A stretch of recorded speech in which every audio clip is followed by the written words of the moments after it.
आमच्याकडे ना थंडीमध्ये आणि पावसाळ्यामध्ये भरपूर कुळथाचे वेगवेगळे पदार्थ बनवले जातात. तर आजच्या व्हिडिओमध्ये मी इथे कुळथाची उसळ बनवतेय. कोकणामध्ये ह्याला कुळीथ असं म्हणतात, काही ठिकाणी हुलगा असंही नाव आहे आणि ह्याचं इंग्रजी नाव हॉर्स ग्रॅम असं आहे. कुळथामध्ये मोठ्या प्रमाणामध्ये फायबर आहे, लोह आहे, प्रथिनं आहेत. त्यामुळे काय होतं, वजन कमी करायला मदत करतात हे कुळीथ. तर इथे मी 1/2 किलो कुळीथ घेतलेले आहेत आणि आपल्याला हे निवडून घ्यायचे आहेत. असं जर बी दिसलं ना, हे सगळं काढून टाकायचं आणि स्वच्छ असे निवडून घ्यायचे.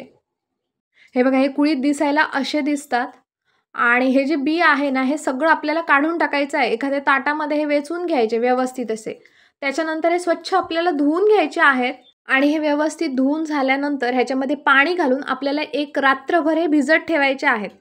आणि हे कुळीथ भिजल्यानंतर व्यवस्थित म्हणजे दुसऱ्या दिवशी सकाळी काय करायचं, ह्याच्यातलं सगळं पाणी काढून टाकायचं आणि एका कोरड्या भांड्यामध्ये तसेच ठेवून द्यायचे एक दिवसभर. मग त्याला छान असे छोटे छोटे मोड येतात. तुम्हाला ज्या प्रमाणामध्ये मोड हवे असतील, थोडं जास्त वेळ ठेवला ना की असे छान असे मोठे मोड येतात बघा. आणि अशा मोड आलेल्या कडधान्यांची उसळ आहे ना, ती खूप चविष्ट अशी होते. आणि मोड आलेल्या कडधान्यामध्ये ना पोषण तत्व भरपूर प्रमाणामध्ये असतात आणि रोगप्रतिकारशक्ती पण वाढवायला मदत करतात ही मोड आलेली कडधान्य. आता इथे एक मी कुकर घेतलेला आहे. कुकरमध्ये तेल घालून घ्यायचं आहे. तेल मस्तपैकी तापल्यानंतर वर आपल्याला मोहरी घालून घ्यायची. त्याच्यानंतर इथे हिंग घातलेला आहे आणि कढीपत्ता घालून घ्यायचा आहे.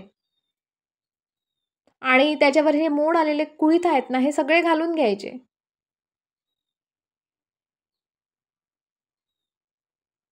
छान असे मोड आलेले आहेत, तुम्ही बघू शकताय कुळथाला. फोडणीवर कुळीथ घातल्यानंतर व्यवस्थित असे परतून घ्यायचे ते तेलावर आणि त्याच्यानंतर झाकण ठेवायचं आणि ह्याला व्यवस्थित अशी एक वाफ काढून घ्यायची. एक वाफ आल्यानंतर इथे मी ढवळून घेते हे कुळीथ आणि त्याच्यामध्ये एक तांब्याभर इथे पाणी घातलेलं आहे. कुळीथ जरा शिजायला थोडा वेळ लागतो, म्हणजे जास्त शिट्ट्या काढाव्या लागतात कुळथाला. इथे मी मीठ घातलेलं आहे. त्याच्यानंतर मिरची पावडर घालून घ्यायची आहे. हळद घातलेली आहे इथे मी आणि इथे मी कोकम घातलेली आहेत. इथे 4 ते 5 कोकम घालायची आहेत आंबटपणासाठी. हे सगळं व्यवस्थित असं ढवळून घेते मी. आता कुकर बंद करायचा आहे आणि आपल्याला 5 ते 6 शिट्ट्या काढून घ्यायच्या आहेत कमीत कमी. कुळीथ जे आहेत ना, हे शिजायला थोडा वेळ लागतो. व्यवस्थित असे शिजवले ना ते, तर त्यातला चव छान येते उसळीला. मस्त असे शिजले पाहिजे. ते बघा छान असे शिजलेले आहेत. आता इथे एक मिक्सरचं भांडं घेतलेलं आहे आणि भांड्यामध्ये 2 डावलं भरून कुळीथ घेतलेले आहेत शिजलेले आणि हे आपल्याला बारीक करून घ्यायचे आहेत मिक्सरमध्ये.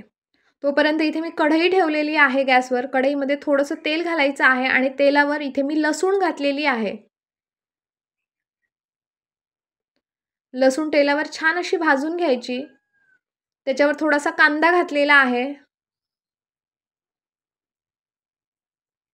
कांदा आणि लसूण छान अशी भाजून घ्यायची आहे आपल्याला तेलावर. थोडासा कांद्याचा ना रंग आहे ना, तो थोडासा चेंज झाला पाहिजे. त्याच्यानंतर इथे मी टोमॅटो घालतीये. हे जे कुळीथ आहेत ना, ह्या कुळथाचं खूप मोठ्या प्रमाणावर उत्पादन आमच्याकडे कोकणात घेतलं जातं. आता भात कापणी झाल्यानंतर हे कुळीथ लावले जातात. म्हणजे भात झालं ना की कुळथाचं उत्पादन घेतलं जातं आमच्याकडे. तर इथे कांदा टोमॅटो छान भाजल्यानंतर वर सगळे कुळीथ घालून घेतलेले आहेत शिजलेले. त्याच्यानंतर आपण जे मिक्सरमध्ये बारीक करून कुळीथ घेतलेले ना, ते पण घालून घेतलेले आहेत आणि व्यवस्थित असं मिक्स करून घ्यायचं आहे. अर्धा चमचा गरम मसाला घातलेला आहे इथे मी आणि त्याच्यावर खोबरं घातलेलं आहे. ओलं खोबरं, कातलेलं नारळाचं खोबरं जे आहे ते घालून घ्यायचं आहे. ओल्या खोबऱ्यामुळे चव छान येते उसळीला आणि व्यवस्थित असं मिक्स करून हे शिजवून घ्यायचं आहे आपल्याला थोडा वेळ, म्हणजे खोबरं आपलं खराब होणार नाही. त्याच्यावर इथे मी कोथिंबीर घातलेली आहे. हे जे कुळीथ आहेत ना, हे खूप औषधी असे आहेत. त्याच्यामुळे आपलं हृदय निरोगी राहायला मदत होते. म्हणजे चांगलं कोलेस्ट्रॉल असतं ना, हे पण वाढवतं. कुळथामध्ये ना कॅल्शियम, फॉस्फरस, लोह भरपूर प्रमाणामध्ये असतो. त्याचप्रमाणे ज्यांना किडनीचे आजार आहेत ना, त्यांनी सुद्धा कुळथाची उसळ किंवा कुळथाची आमटी किंवा आमच्याकडे कुळथाची पिठी मिळते, तर ही पिठीसुद्धा खूप चांगली असते. या पद्धतीने इथे माझी कुळथाची उसळ बनवून तयार झालेली आहे. तर तुम्ही सुद्धा नक्की एकदा ट्राय करा.